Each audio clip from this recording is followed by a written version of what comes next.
Everyone has an opinion about Canadian federal politics. Oh yeah. Hey gang, what's up? Aaron right here, Canadian Looney. Maybe I sound like I'm on helium. I'm not on helium. I wish. Anyhow, these Canadian politics are ferocious. Mike Barrett lands in Canadian Parliament to deliver a serious message about the Trudeau government. We need to get back to work, guys. Fix these problems, not avoid them. Taking breaks, prorogation doesn't work. Let's take a peek. Michael Barrett's one of our favorites to watch on here. Check him out. Good afternoon.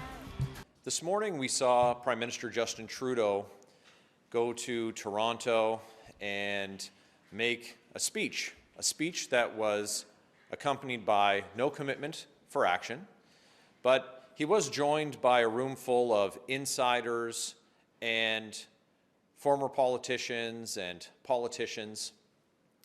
And when he was done making his speech, without taking any questions from the media, he kicked them all out of the room and shut the doors.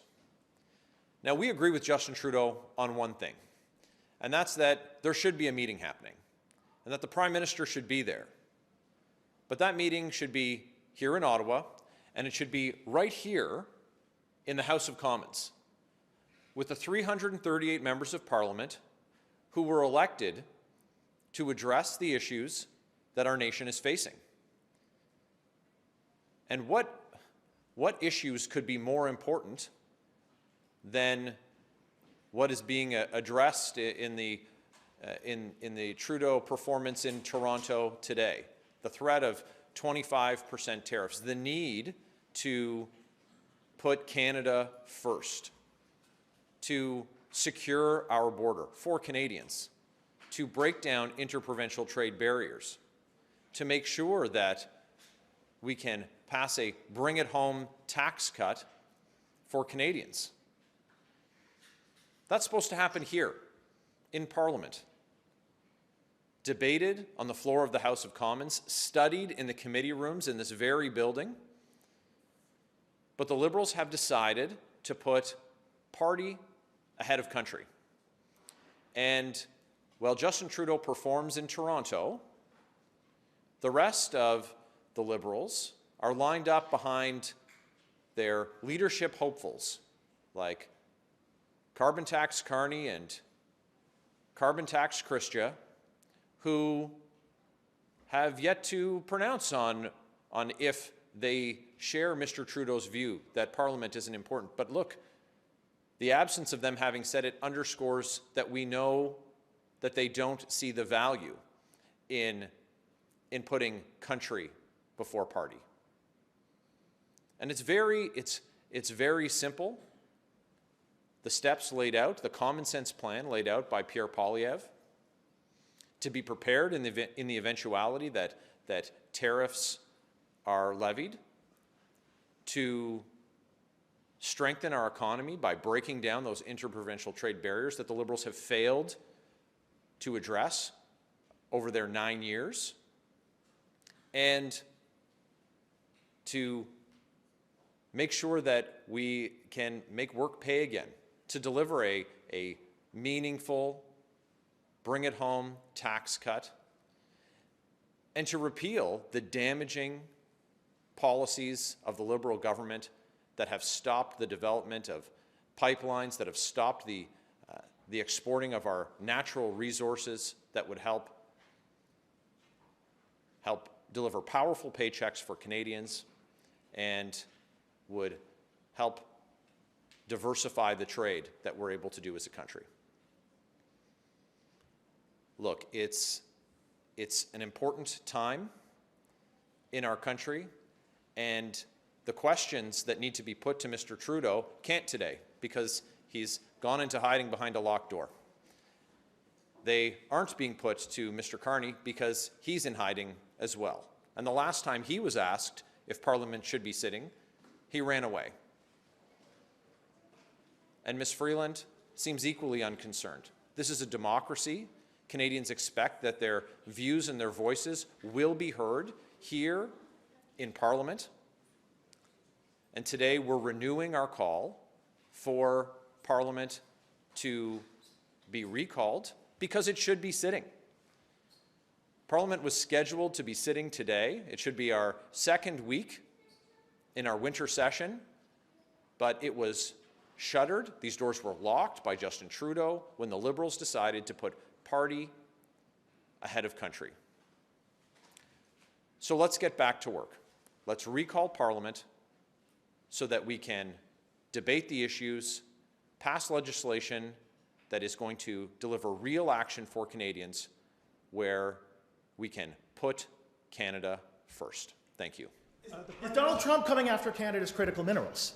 Do you agree with the hot mic comments made by Prime Minister Trudeau earlier today, suggesting that we should take Donald Trump's threat of Canada becoming the 51st state seriously and implying that Trump wants to control Canada's critical minerals?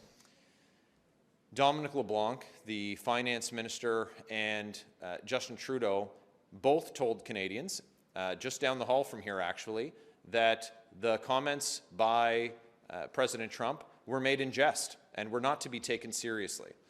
So we've been told for the last several months that these comments weren't to be believed. So now we find ourselves in a situation where they're saying that this sudden crisis has emerged with respect to these comments that for months they've said weren't to be taken seriously. The Liberals have an opportunity to address this very important question that you ask, and it should be addressed right here in the House of Commons. That's where Canadians expect us to protect our national interests, to make sure that we have relationships and we have trade agreements and we have partnerships that put Canada first, including and especially with respect to our natural resources. Does it concern you, though, that Canada's largest ally might be coming after our natural resources? I mean, and if you're in power, if you become government, what are you going to do about that? Well, look, we've been told by the people who were at the table that that these comments aren't to be taken seriously. That's not the case now. So if it is the case that Donald Trump is coming after our natural resources, what are you going to do about it if you're in government? If the assertion is that Mr. Trudeau was lying, then and that's your assertion, then it should be addressed here in the House of Commons. There were 338 members of Parliament elected. It's absurd that the Liberals have shut down Parliament so the debate can't happen about what we can do to put Canada first. What do we need to do to strengthen our borders? What do we need to do to have robust and diversified trade? And Mr. Poilievre has put forward a very clear plan with respect to strengthening our border, with respect to getting our critical natural resources, critical minerals and natural resources to Tidewater, getting them to market, repealing the legislation that the Liberals have passed that have stymied those efforts. So we've put forward a plan. This is the place that should be debated. Anything that Mr. Trudeau and Mr. LeBlanc have said obviously can't be believed. They've been demonstrated to be lying to Canadians, but that needs to be. The issues need to be debated here in Parliament. That's what Canadians elected us to do. Is your party to pass that Canada First plan, or is it to vote to bring down the government in a non-confidence vote? We've been very clear that both things can be true. That we're prepared today to see the introduction of, debate, study, and pass legislation that does put Canada first, that secures our border, that breaks down those interprovincial trade barriers, that repeals the anti-resource development legislation that, like Bill C-69 that the Liberals have passed, and ensures that we can pass a bring-it-home tax cut for Canadians. We can address that issue, which the House is supposed to be sitting right now. We could be doing that, and then when that issue has been put to rest, we can deal with the matters of confidence, because Canadians are looking for a new government. They've seen that after 9 years, Justin Trudeau and the Liberals, they can't be trusted to protect Canadians' interests, and that's what should be front of mind for every single elected official and everyone who's running to be Prime Minister. is what are they doing today to put Canada first? Are they in hiding, or are they prepared to unlock the doors of the House of Commons and let Canada's 338 members of Parliament do their jobs? Do you support the challenge? Do you support the challenge that is going to be heard by the federal court next week, calling on the courts to overturn the prorogation? The House of Commons should not have been prorogued by Justin Trudeau in order to, we believe that Parliament should be recalled in advance would you like me to answer your question? We think that Parliament should be recalled today. It ought not to have been prorogued to begin with. This is a very important time for our country. There was no surprise to Justin Trudeau in the beginning of January that we were going to be dealing with these issues. He should not have prorogued Parliament. It should be recalled today. That's what Canadians expect, and that's why we're calling on the government to recall Parliament and to put Canada first. Take action if Trudeau won't. Thanks very much for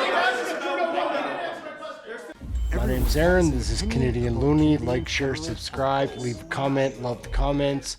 And come and check out one of the live shows. We cover Canadian federal politics right here. That's it. Aaron, thank you for watching the video. We'll catch you in the next one. Later, gang. Everyone has an opinion about Canadian federal politics. Everyone has an opinion about Canadian federal politics. Oh yeah.